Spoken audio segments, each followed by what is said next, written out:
to the hole. Stand by. Send it.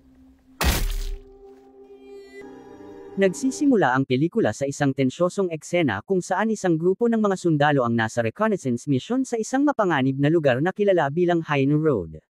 Habang sila'y nagpapatrolya, napansin nila ang isang lalaking Middle Eastern na may dalang bombshell malapit sa paanan ng bundok. Nang matukoy nila ang banta na maaaring idulot nito, agad silang nagpaputok at napatay ito kaagad. Habang hinihintay nila ang kanilang transport pabalik sa base, napansin ni Ryan, isa sa mga sundalo, ang mga kaina-hinalang itim na batik sa kalsada.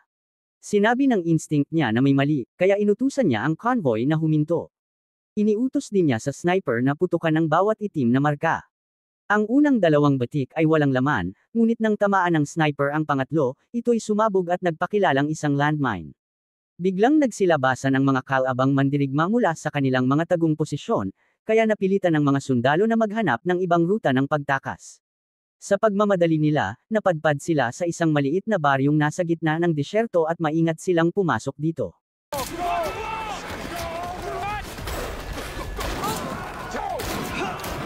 We still have contact. We're moving. Zero, this is 3-9.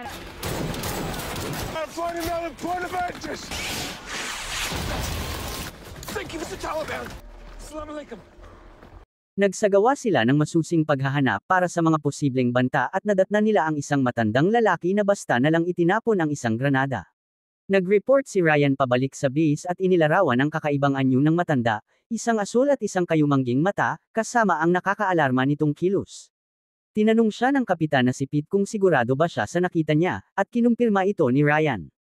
Kumaway ang matanda para papasukin sila sa kanyang bahay, at sa kabila ng kanilang pagdududa, pinili ni Ryan na pagkatiwalaan ito at sinenyasan ang kanyang mga kasama na sumunod. Sa loob ng bahay, sandali munang inayos ng mga sundalo ang kanilang gamit at nag-reload ng kanilang mga armas. Maya-maya, pumasok ang mga bata na may dalang mga plato ng pagkain, na lalo pang nagdagdag sa kalituhan sa loob. Tumindi ang tensyon habang hinihintay nila kung ano ang maaaring mangyari. Biglang yumanig ang isang pagsabog sa bahagi malapit sa matanda, na lumikha ng puwang para sa pagsulong ng kaaway. Tumakbo palabas ang matanda habang naghahanda naman ang mga sundalo para sa inaakala nilang huling sandali, at nagpalitan pa sila ng taos-pusong pamamaalam. Gayunpaman, nang bumalik ang matanda at wala namang kalaban sa paligid, nakaramdam sila ng pagginhawa habang palabas silang lumabas ng bahay, dala pa rin ang pagkalito sa kakaibang pangyayaring naganap.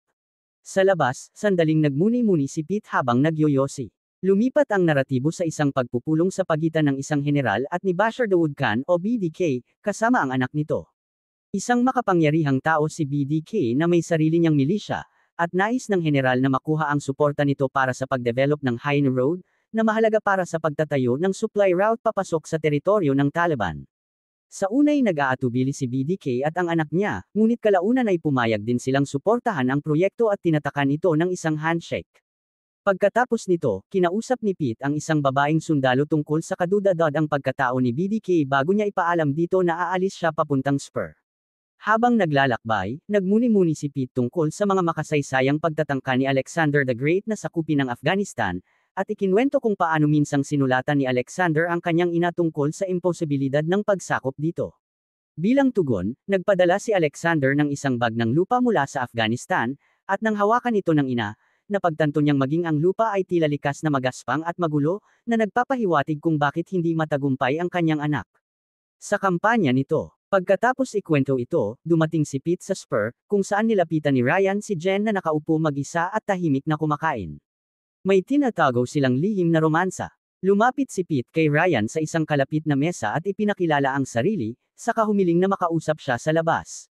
Pumayag si Ryan at pagkalabas nila ng tent, ibinunyag ni Pete na narinig niya ang naunang pagtatalo nila sa mga Taliban. Sinabi rin niyang alam niya ang relasyon ni Ryan at Jen, ngunit sa halip na pag-alitan siya, binati pa niya ito. Ipinaliwanag ni Pete na ang mga kilos ng matanda noong nakasalubong nila ito ay nakabatay sa isang matandang tribal custom, at humingi siya ng tulong kay Ryan upang makilala ang misteryosong elder. Kinagabihan, nag-usap sina Ryan at Jen kung saan tapat na sinabi ni Jen na bagamat bagay na bagay sila para sa isa't isa, kailangan muna nilang ihinto pansamantala ang kanilang relasyon upang maprotektahan ang kanilang military careers. Buong puso itong tinanggap ni Ryan. Kinabukasan, isang sundalo ang nag-brief sa isang journalist tungkol sa mga protocol kapag sama-sama sa tropa, at binigyang diin ang kahalagahan ng paggalang sa lokal na kaugalian, lalo na sa pakikitungo sa mga kababaihan sa lugar. Sa sumunod na eksena, sina Pete at Ryan, kasama ang isang translator, ay nakipag-usap sa isang elder mula sa parehong nayon. Tinanong nila tungkol sa isa pang matanda, ngunit sinabi nitong siya lang ang elder doon. Sa isang misteryosong pahayag, sinabi niyang ang taong hinahanap nila ay isang multo na posibleng naninirahan sa Kandahar City. Pagkatapos ng pagpupulong, nagmamadaling pumunta si Pete sa kanyang informant na kilala bilang The Cleaner. Kumpirmado ni The Cleaner na nagbalik na ang multo at sinabi niyang may inayos na pulong ang kanyang tiyuhin para sa kanila kinabukasan. Maya-maya, ibinahagi ni Ryan sa kanyang team ang plano para sa susunod na araw, ngunit may masamang balita siyang dala. Dalawang hindi kilalang sundalo ang nahuli ng Taliban. Nagdulot ito ng matinding galit sa isa sa mga kasamahan niya dahil ang mahuli ng buhay ng Taliban ay isa sa pinakamasamang kapalaran na maaaring mangyari. Kinaumagahan, habang naghihintay sina Pete, Ryan, at iba pang sundalo sa disyerto bago ang kanilang misyon, hiniling ni Pete sa translator na lakasan ang tugtog. Sa isang hindi inaasahang sandali ng pag-on ng loob, nagsimula silang sumayaw na para bang walang nagaganap na kaguluhan sa paligid. Pagkatapos ng maikling pahingang iyon, umalis na ang convoy patungong Kandahar. Bago sila makarating sa destinasyon, palihim na ibinaba ni Pete ang Cleaner, at ipinaliwanag kay Ryan na isa ito sa mga pinakamapangahas at pinakapinagkakatiwalaang tao na kilala niya. Pagdating nila, pumasok sina Pete, Ryan, at ang translator sa isang bahay kung saan nila nakilala ang elder na matagal na nilang hinahanap. Matapos ang formal na pagpapakilala, sinubukan ni Pete na bigyan ng pera ang elder bilang pasasalamat sa pag-alalay niya kay Ryan sa nayon. Ngunit tumanggi ang elder dahil sa paniniwalang hindi tama ang tumanggap ng pera nang hindi alam ang tunay na layunin nito. Binanggit ni Pete ang tungkol sa isang maalamat na mandirigmang kilala bilang Lion of the Desert na nagbalik sa kanilang lugar. Binigyan niya ang elder ng calling card para sa mga susunod na pakikipag-ugnayan tungkol sa mandirigmang ito. Pag-alis ng elder, ibinunyag ni Pete kay Ryan na ang matanda ay siya mismong Lion of the Desert. Habang papunta sila sa kanilang sasakyan, ipinaliwanag ni Pete kung bakit tinawag na multo ang mandirigmang ito, at ikinwento kung paano noong panahon ng pananakop ng Soviet sa Afghanistan, tila hindi siya tinatablan ng kamatayan kahit ilang beses siyang nasugatan. Habang nagmamaneho sila palayo sa bahay, sinabi ni Pete kay Ryan na maaaring maging napakahalaga ng elder bilang kaalyado dahil sa respeto na ibinibigay sa kanya ng Taliban. Ngunit bigla itong naputol nang sumabog ang sasakyan. Sa kabutihang palad, ligtas silang lahat, ngunit agad na napagtanto ni Pete na dapat sirain ang radio upang hindi ito makuha ng kalaban. Mabilis nilang nailesutan ang magulong mga kalsada, iniiwasan ang mga putok habang pinapaligiran sila ng mga kaaway sa mga bubong. Sa isang mapalad na pagkakataon, dumating ang Cleaner sakay ng isang truck. Walang pag-aalinlangan, tumalon sila sa likuran at sinabi ni Cleaner na agad niya silang hinanap nang marinig ang putukan. Pagbalik sa base, nagbahagi sina Pete at Ryan ng tensyonado ngunit nakakapayapang kwento tungkol sa kanilang muntikang pagkamatay. Ipinahayag ni Pete ang kanyang pesimistiko at mapait na pananaw tungkol sa hinaharap ng Afghanistan, ngunit nanatiling may pag-asa si Ryan at sinabing kahit isang bala ay maaaring magpasimulan ng malaking pagbabago. Natapos ang usapan nila sa tono ng optimismo. Sa sumunod na eksena, muling hinanap ni Pete ang Cleaner, nagtataka kung bakit nakipagkita ang Ghost sa kanilang ngunit na natiling tahimik. Inutusan niya ito na alamin ang kahalagahan ng nayon at ang mga nakatira roon. Agad namang pumayag ang Cleaner. Pagkalipas ng ilang sandali, matapos makakuha ng mahalagang impormasyon, tumawag ang Cleaner kay Pete at sinabing pagmamay-ari ni BDK ang lupang kinalalagyan ng nayon. Inutusan siya ni Pete na pumunta sa Spur. Samantala, bumisita si Jen sa doktor dahil sa 6 na buwang pagkawala ng kanyang menstruation. Ibinigay ng doktor ang nakabibiglang balita, buntis siya. Pagkaraan nito, dumating ang Cleaner sa Spur kung saan pinag-usapan nila ni Pete at Ryan ang implikasyon ng pagmamay-ari ni BDK sa lupa ng nayon. Ipinaliwanag ni Pete na inuupahan ni BDK ang lupa sa mga magsasaka na nahihirapang magbayad ng kanilang utang, kabilang ang anak ni Ghost, na ngayon ay hindi na nakakabayad.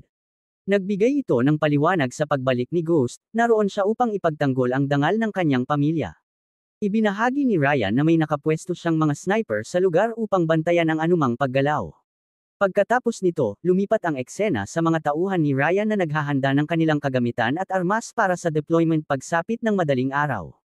Kumuha sila ng estratehikong posisyon sa mga kabundukan na nakatanaw sa nayon, handang obserbahan ang anumang mahahalagang pangyayari.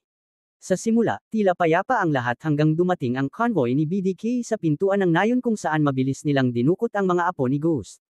Nanawagan ang sniper ng agarang aksyon laban sa mga dumukot, ngunit nagbabala si Pete na magpigil at nag-utos na huwag munang paputok hanggat walang nakikitang mga baril. Nakipagbuno ang sniper sa kanyang moral na dilema ngunit sa huli ay nagpa siyang huwag hamatak ng gatilyo, na nag-iwan sa kanya ng pagkabigo at pagkadismaya. Pagkatapos ng insidente, galit na lumabas si Ryan mula sa communication room, at sinundan siya agad ni Jen. Sinubukan siyang kausapin ni Jen tungkol sa pagsunod sa chain of command at rules of engagement, ngunit binaliwala ito ni Ryan at nagtungo upang harapin si Pete na kakalabas lang ng pasilidad. Binalaan ni Pete si Ryan na maaaring ibenta ang mga bata upang matugunan ang pinansyal na pangangailangan ni BDK at ipinaliwanag niyang estratehiko ang kanilang hindi pag-intervene. Mahalaga si BDK para sa kanilang operasyon. Nagkita sila ng cleaner, na nagbalita na si Ghost ay handang mag-higanti alinsunod sa isang sinaunang tribal custom. Ibinahagi ni Pete kay Ryan ang magulong kasaysayan ni Ghost at BDK, na parehong nagsilbi bilang sundalo noong digmaan laban sa mga Soviet. Naniniwala si Pete na dapat nang alisin si BDK dahil sa kanyang kasamaan, ngunit tanging si Ghost lamang ang maaaring pumatay sa kanya upang magmukhang personal na paghihiganti imbes na isang political maneuver. Ipinaliwanag din ni Pete kay Ryan na magkikita sila ni Ghost sa isang ligtas na lokasyon. Sa susunod na eksena, nakatanggap si Ghost ng tawag na nagdulot sa kanya ng galit at matinding dalamhati. Lumipat ang kwento sa anak ni BDK na pagkalabas mula sa barbershop ay bigla na lamang dinakip ng mga hindi kilalang salarin. Iniharap siya diretso kay Ghost. Maya-maya, nakatanggap din si BDK ng nakababahalang tawag. Bumalik ang eksena kay Ryan, na nasa silid ni Jen. Ipinakita ni Jen ang ultrasound ng kanilang anak, na nagpatawa at nagpaluha sa kanya. Sinabi ni Ryan na iyon ang pinakamagandang bagay na nakita niya. Tinanong ni Jen kung tunay niyang nais yakapin ang pagiging ama, at agad itong sinagot ni Ryan ng oo. Napaluha si Jen sa sobrang emosyon dahil natakot siyang hindi tatanggapin ni Ryan ang responsibilidad. Samantala, nakipagpulong si Pete sa general upang talakayin ang koneksyon ni BDK sa Taliban. Ipinaliwanag niyang ang mabagal na konstruksyon ng Hainu Road ay dahil sa kita ni BDK mula sa kaguluhang nagaganap sa rehiyon. Ibinahagi ni Pete ang hangarin niyang kumampi kay Ghost, at pumayag ang general dahil sa matindi nitong galit kay BDK. Makaraan nito, nagtipon sina Pete at ang cleaner kasama si Ghost sa safe house. Kasabay nito, binrief ni Ryan ang kanyang mga tauhan tungkol sa layout ng safe house at mga protocol kung sakaling magkaroon ng konfrontasyon sa pagitan ni Ghost at BDK. Sa loob ng safe house, tinalakay ni Pete ang insidente ng pagdukot at inabutan si Ghost ng pera bilang goodwill gesture, at inimbitahan siyang dumalo sa opening ceremony ng Hainu Road. Kahit iginiit ni Ghost na isa lamang siyang simpleng grape farmer at walang halaga para dumalo, pinilit siya ni Pete. Nang tanungin ni Ghost kung sino pa ang naroon, ibinunyag ni Pete na naroon din si BDK. Nagbago ang ekspresyon ni Ghost habang iniisip ito, inaalala ang pagkakakilala niya kay BDK mula pagkabata. Tinanggap niyang magiging karangalan ang dumalo. Natapos ang kanilang pulong. Kinagabihan, naghanap si Ryan ng tahimik na lugar upang makipagkita kay Jen.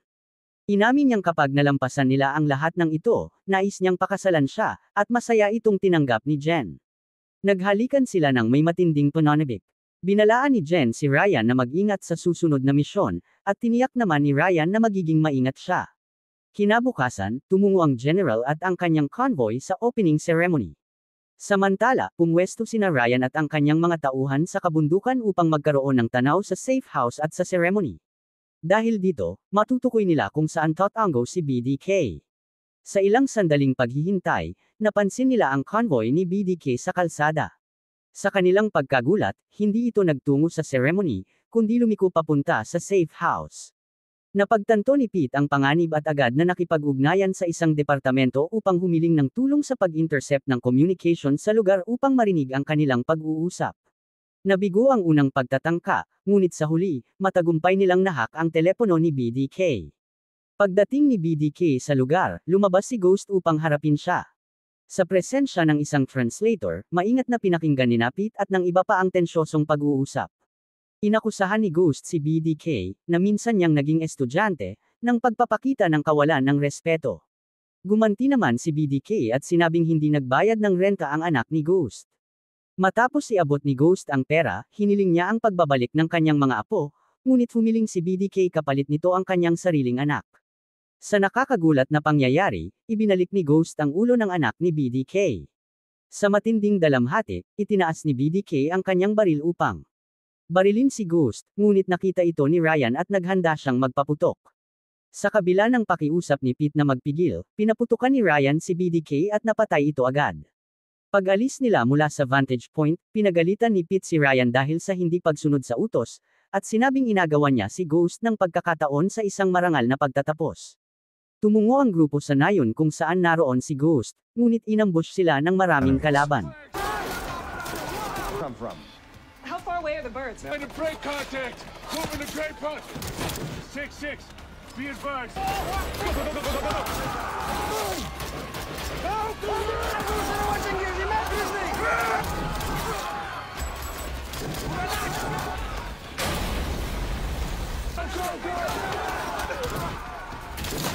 Sa desperadong pagtatangka para mabuhay, natrap sila sa isang bahay. Napagtanto ni Ryan na maaaring ito na ang kanilang huling sandali, kaya tinawag niya ang artillery strike sa kanilang lokasyon. Nagpapanig si Jen habang pinipigilan siya, ngunit nanatiling matatag si Ryan. Sa harap ng nalalapit na kamatayan, ipinagtapat ni Ryan kay Ghost na malapit na siyang maging ama at humingi ng tawad kay Jen. Ilang sandali pa, winasak ng artillery strike ang kanilang paligid at kinitil ang lahat ng kanilang buhay. Lumipat ang pelikula sa eksenang sinalakay ng mga sundalo ang isang bahay na puno ng mga bata at matagumpay na nailigtas ang mga apo ni Ghost. Nagtapos ang pelikula sa isang malungkot na funeral ceremony para sa mga nasawing sundalo na dinaluhan ni Pete, Jen, at ng General. Samantala, nakatayo ang anak ni Ghost kasama ang kanyang mga anak na babae sa isang libingan, nagluluksa sa kanilang matinding pagkawala. Thank you for watching. If you are new, don't forget to subscribe for more recaps. Until next time, have a nice day.